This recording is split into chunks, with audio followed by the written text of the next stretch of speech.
Hello बच्चों, कैसे हैं आप। तो आज हम 2019 के एनडीए का गेट का एग्ज़ाम जो होता है उसको सॉल्व करेंगे, जो 2019 सितंबर में हुआ था।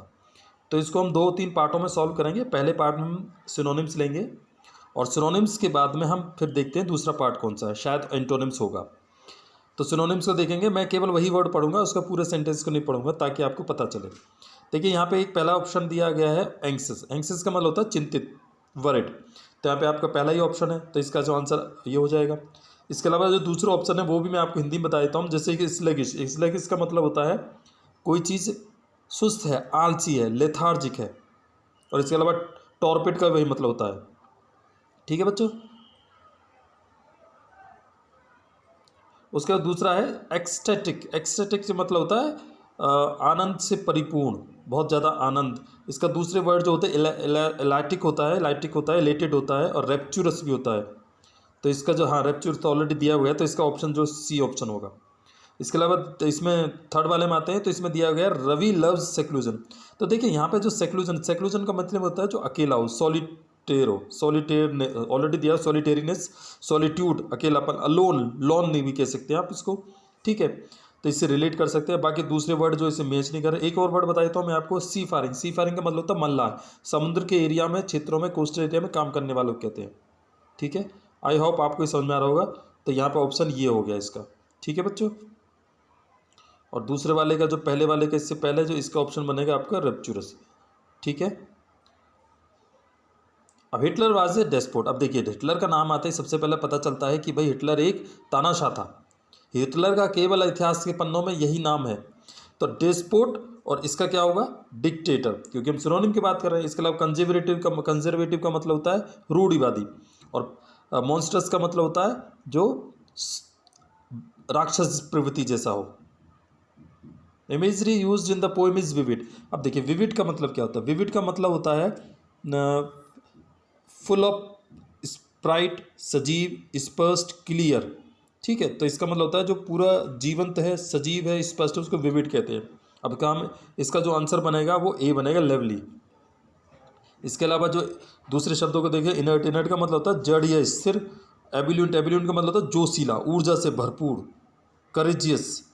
और कॉस्टिक। कॉस्टिक का भी मतलब जो है वही होता है। तो एक तरीके से आपको आप पता होना चाहिए कि अन्य ऑप्शंस में क्या दिया गया है। तो अगर आप अन्य को जानते हैं तो आप सिनोनिम को ऑटोमेटिकली लगा लेंगे। नंबर 6 पे चलते हैं।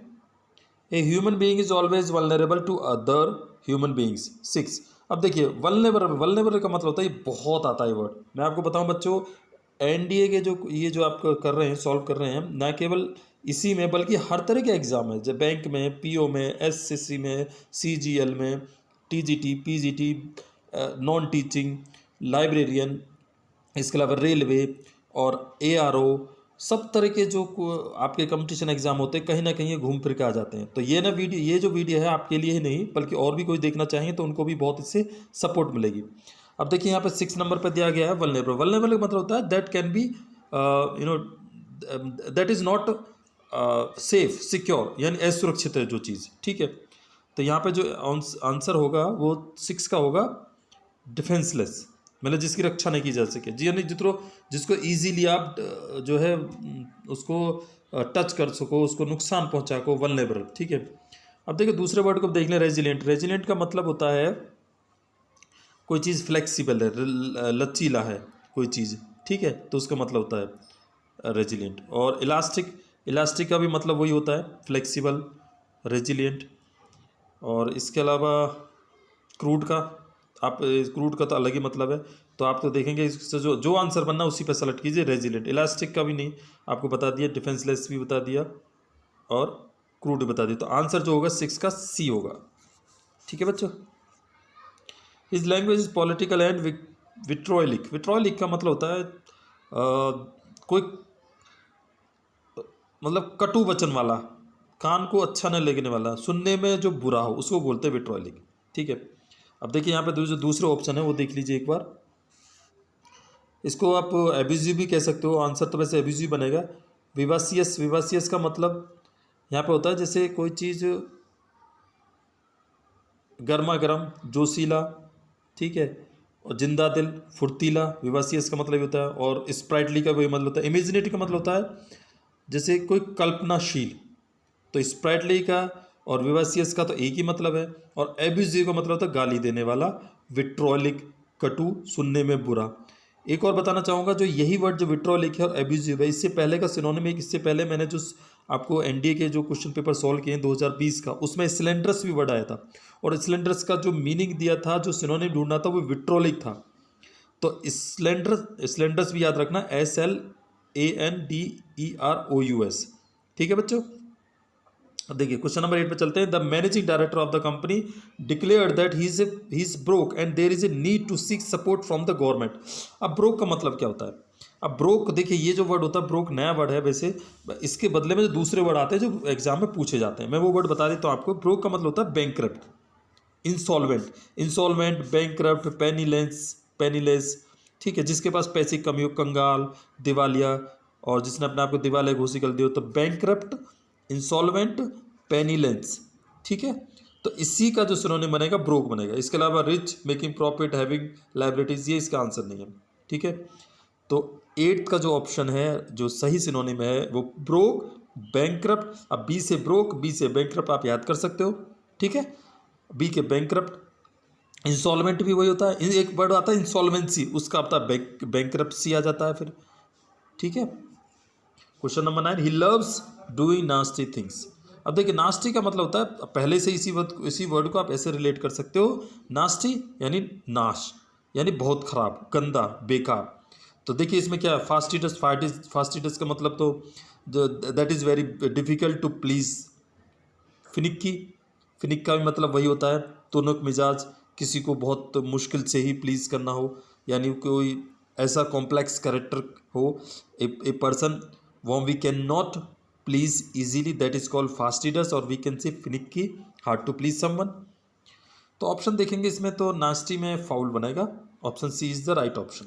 ठीक है, question number 10, he could not muster courage to speak the truth before his friend. देखिए मस्टर का मतलब क्या होगा, मस्टर का मतलब होगा कुड नॉट मस्टर। अब यहाँ पे क्या है कि मस्टर एक वर्ड है, बाकी और जो ऊपर के शब्द हैं उसमें वर्ड नहीं, किसी में नाउन पूछा, किसी में एडजेक्टिव पूछा। देखिए इंज्योर को तो होता है किसी को आप घायल कर रहे हैं, ठीक है, किसी को चोट पहुँचा रहे हैं, स्पॉइल किसी को ख़राब कर रहे हैं, और गैदर होता है इकट्ठा करना, और मेम होता है किसी को आप अपंग बना देना, किसी को चोट बताना, यानी कि किसी को चोट मार देना, अपंग कर देना, उसके शरीर को किसी को तोड़ देना या फिर काट देना, तो उसे मेम कहते हैं। अब इसमें गैदर ही वर्ड सही है जो इसका मतलब बनता है, यानी कि ही कुड नॉट गैदर करेज, यानी वो साहस नहीं जुटा सका। तो इसका जो ऑप्शन होगा 10 का वो होगा सी। आई होप आपको ये वीडियो बहुत अच्छी लग रही होगी, समझ में आ रही है। किसी तरह की परेशानी है तो आप कमेंट करके पूछ सकते हैं, मैं आपकी सहायता के लिए यहाँ पर हूँ, और मुझे बहुत खुशी होगी आपकी मदद करने में बच्चों। मैं चाहता हूँ आपका किसी भी तरीके से लैंग्वेज से रिलेटेड कोई भी फ़ायदा हो जाए। मैं एनडीए में एक फैकल्टी हूँ और पिछले 10 साल से पढ़ा रहा हूँ। ओके, क्वेश्चन नंबर 11 पे आते हैं। His conversation are always absurd. देखिए ये वर्ड बहुत आता है एग्जाम में, कितनी बार पूछा गया है, मैंने सब तरह के एग्जाम में देखा है, इस वर्ड को घुमा घुमा के एग्जामिनर का फेवरेट वर्ड है ये। ठीक है, अब देखिए एब्सर्ड का क्या मतलब होता है, एब्सर्ड। अब यहाँ आपका जो ऑप्शन बनेगा वो ऑप्शन देखेंगे वो डी बनता है, यानी हम अपोजिट ढूंढ रहे हैं। अब हम सिनोनिम नहीं ढूंढ रहे, हम अपोजिट ढूंढ रहे हैं, यानी एंटोनिम्स। तो his conversation are always absurd. Absurd का मतलब होता है अतार्किक, तार्किक मतलब अविवेकशील, जिसमें कोई अर्थ ना हो, हास्यास्पद, बेतुका, बिना मतलब का, विदाउट मीनिंग। ठीक है, अगर आप इस तरीके से कंसेप्ट के आधार पर, अंडरस्टैंडिंग के आधार पर किसी वर्ड को समझेंगे, मैं गारंटी देता हूं कि आप एग्ज़ाम के अंदर 200 में से 200 नंबर भी ला सकते हैं। अगर 200 नहीं लाएंगे तो 180 170 तो कहीं नहीं गई, लेकिन आपको वर्ड टू वर्ड समझना है, उसको रटना नहीं है, कंसेप्ट समझना है। एब्सर्ड मतलब अतार्किक, जिस पर हंसा जा सके, बेतुका, जिसे समझा नहीं जा सके। ठीक है, अब देखिए दूसरे वर्ड को भी हम देख लेते हैं। हालांकि मैंने आपको इसका आंसर जो अपोजिट बता दिया डी है, लेकिन एब्सर्ड के सिनोनिम नीचे जरूर दिए गए, फार्सिकल, फुलिश और प्रीपोस्टर्स। अब फार्सिकल का भी मतलब हास्यास्पद होता है, कोई चीज़ जिस पे हंसा जा सके, कोई चीज़ जिसको बेतुका यानी बिना मतलब का, मीनिंगलेस। प्रीपोस्टरस का भी वही मतलब होता है, प्रीपोस्टरस का मतलब होता है जो फुल ऑफ फुलिशनेस, पूरी तरीके से उसमें कोई फुलिशनेस इन्वॉल्व है, कोई ऐसी हास्यास्पद, कोई ऐसा बेतुका, विदाउट मीनिंग का कोई ऐसा सेंस है, तो उसको प्रीपोस्टरस भी कहते हैं, फार्सिकल भी कहते हैं। अब एब्सर्ड का जो एंटोनिम होगा वो रैशनल होगा। बाकी एब्सर्ड का फार्सिकल, फुलिश और प्रीपोस्टरस तीनों सिनोनिम है। आई होप आपको ये बात समझ में आ गई होगी। अब क्वेश्चन नंबर 12 पे चलते हैं। The politician was डिसीडेंट। अब क्वेश्चन नंबर 12 पे देखते हैं। ओके, अब क्वेश्चन नंबर 12 पे चलते हैं। डिसीडेंट, डिसीडेंट का मतलब होता है, इसका जो ऑप्शन बनेगा सी बनेगा, कन्फर्मिस्ट। कन्फर्मिस्ट मतलब समान व्यवहार करने वाला कोई इंसान है जो आपके अनुसार ही व्यवहार करता है, उसको कन्फर्मिस्ट कहते हैं। और डिसीडेंट जो समान व्यवहार ना करता हो। तो यहाँ पे जो ऑप्शन होगा वो आपका डी होगा। इसके अलावा एजिटेटर, इसको भी देखने तो उपद्रवी, उपद्रव करने वाला है। एजिटेशन से वर्ड बना है, उपद्रव, आंदोलन। और रिबेल होता है जो कोई बागी, विद्रोही, उसको कहते हैं। क्वेश्चन नंबर 13 में जैसे इंसिसिव। इंसिसिव का मतलब होता है जैसे अच्छी समझ वाला कोई हो, किसी का दिमाग तेज है, तीक्ष्ण है और बुद्धि जिसकी तेज है। तो ही रोट इन इंसिसिव आर्टिकल, यानी कि कोई ऐसी चीज़ जो अच्छी तरह समझ में आ रहा है आर्टिकल, और कोई बहुत ही क्लियर तरीके से समझ में आ रहा है और डायरेक्ट है, बहुत ही फुल ऑफ नॉलेज है, तो इसको कह सकते हैं हम। अब देखिए इसमें जो ऑप्शन अपोजिट होगा वेग होगा। वेग का मतलब होता है जैसे, वेग का मतलब होता है स्पष्ट है, कोई चीज़ समझ में नहीं आ रही है। इसके अलावा पेनिट्रेटिंग, इसका वर्ड है मन को भाव लगने वाला, जानने वाला, समझने वाला। ट्रेंचेंट, ट्रेंचेंट का मतलब होता है विट्रोलिक, कटु, प्रिसाइज होगा नहीं, तो इसका जो 13 का ऑप्शन होगा ए ही होगा। ओके, ये जो वर्ड है 14 में, ये बहुत बार आता है एग्जाम में, प्रोडिगल। तो 14 में प्रोडिगल, प्रोडिगल का मतलब होता है जो ज़्यादा खर्च करता है पैसे। तो इसके 5-7 कम से कम वर्ड हैं जो बच्चों आप याद कर लो, और एग्जाम में अक्सर ये पूछे जाते हैं। ठीक है, तो अक्सर एग्जाम में पूछा जाता है। जैसे प्रोडिगल, प्रोडिगल का सिनोनिम होता है एक्स्ट्रावेगेंट, स्पेंड थ्रिफ्ट, वेस्टफुल। ठीक है, और एक और आंसर होता है प्रोफिलगेट। अच्छा, प्रोफिलगेट भी दिया है, एक्स्ट्रावेगेंट भी दिया है, वेस्टफुल भी दिया है, और इसके अलावा स्पेंड थ्रिफ्ट भी होता है। ठीक है, wasteful, extravagant, spendthrift, prodigal, profligate. और इसका जो अपोजिट होता है, यानी ये तो सब फालतू खर्च करने वाले के लिए, जो कम खर्च करता है, जो बचाता है, उसको क्या कहते हैं? उसको कहते हैं थ्रिफ्टी, थ्रिफ्टी। इसके अलावा दूसरा भी है माइजरली, पार्सोमोनियस, इकोनॉमिकल। यानी 4 आपको मैंने सिनोनिम बता दिए, 4 ऑप्शन मैंने आपको एंटोनिम बता दिए। तो अगर थ्रिफ्टी का सिनोनिम पूछा जाए तो थ्रिफ्टी के सिनोनिम होगा इकोनॉमिकल, माइजरली, पार्सिमोनियस। ठीक है बच्चों, इसको जरूर याद कर लेना। एग्जामिनर का सबसे फेवरेट वर्ड है, कई बार घुमा के पूछता है, बार बार पूछता है, मौका नहीं देता है, बच्चों को कंफ्यूज करता है। तो प्रोडिगल, प्रोडिगल ज़्यादा पैसा खर्च करने वाला, इसका मतलब एक्स्ट्रावेगेंट, इसका अपोजिट हो गया। ठीक है, तो एक्स्ट्रावेगेंट सॉरी सिनोनिम हो गया प्रोफिलिगेट और वेस्टफुल और स्पेंड थ्रिफ्ट, एक्स्ट्रावेगेंट, ये इसके सिनोनिम होगा। एंटोनिम की बात करते हैं उल्टे की, तो थ्रिफ्टी होगा। थ्रिफ्टी का सिनोनिम हो गया इकोनॉमिकल, माइजरली, पार्सिमोनियस।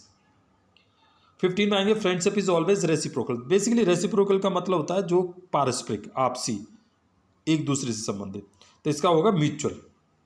16 पे आते हैं बच्चों। The debate was highly stimulating. Stimulating होती है जैसे कोई चीज़ ना, कुछ चीज़ बढ़ा देती है, बढ़ाने वाला। डिबेट वॉज स्टिमुलेटिंग, स्टिमुलेट वाला कोई चीज़ बढ़ा देती है कोई चीज़। तो स्टिमुलेटिंग का ये हो जाएगा आपका बढ़ाने वाला, क्योंकि हमें एंटोनिम ढूंढ रहे हैं इसका।